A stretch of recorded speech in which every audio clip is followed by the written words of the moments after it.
मेरी नाक कटवा कर रख दी। मैंने तो तुझे बहुत प्यार किया, लेकिन तूने ही ये सिला दिया मेरे प्यार का। अब मैं तुझे इस घर में एक पल भी और रहने नहीं दूंगा। चल निकल मेरे घर से।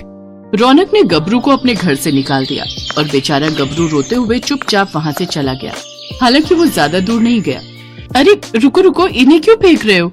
इन्हें रहने दो, मेरा मतलब है किसी के काम आ जाएंगे। नहीं, आज इस डायपर की वजह से मेरे घर पर पुलिस आई है। मैं इसे अपने घर पर और नहीं रख सकता।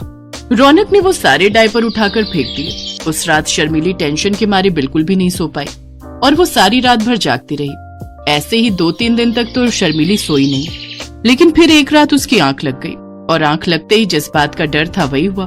उसने बिस्तर पर सुसु और पॉटी एक साथ कर दी।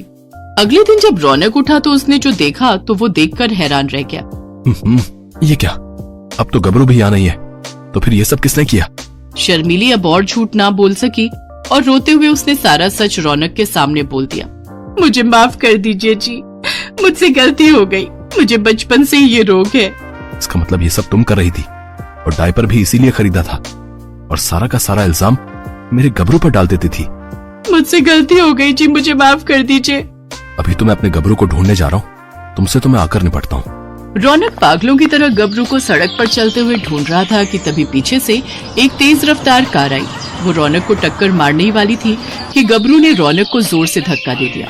रौनक दूर जा गिरा। रौनक को बचाते हुए गबरू को हल्की चोटें आ गई। गबरू, मेरा गबरू, तुझे तो चोट आई है।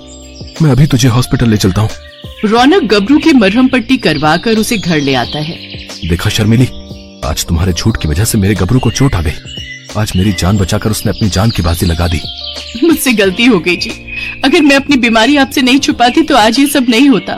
कोई बात नहीं शर्मिली, हम तुम्हें डॉक्टर के पास ले जाएंगे और तुम्हारा इलाज करवाएंगे। हाँ बहू, तुमने अपनी गलती स्वीकार कर ली, ये बड़ी बात है। रौनक और शांति शर्मिली को अच्छे से डॉक्टर के पास ले जाकर उसका इलाज करवाते हैं।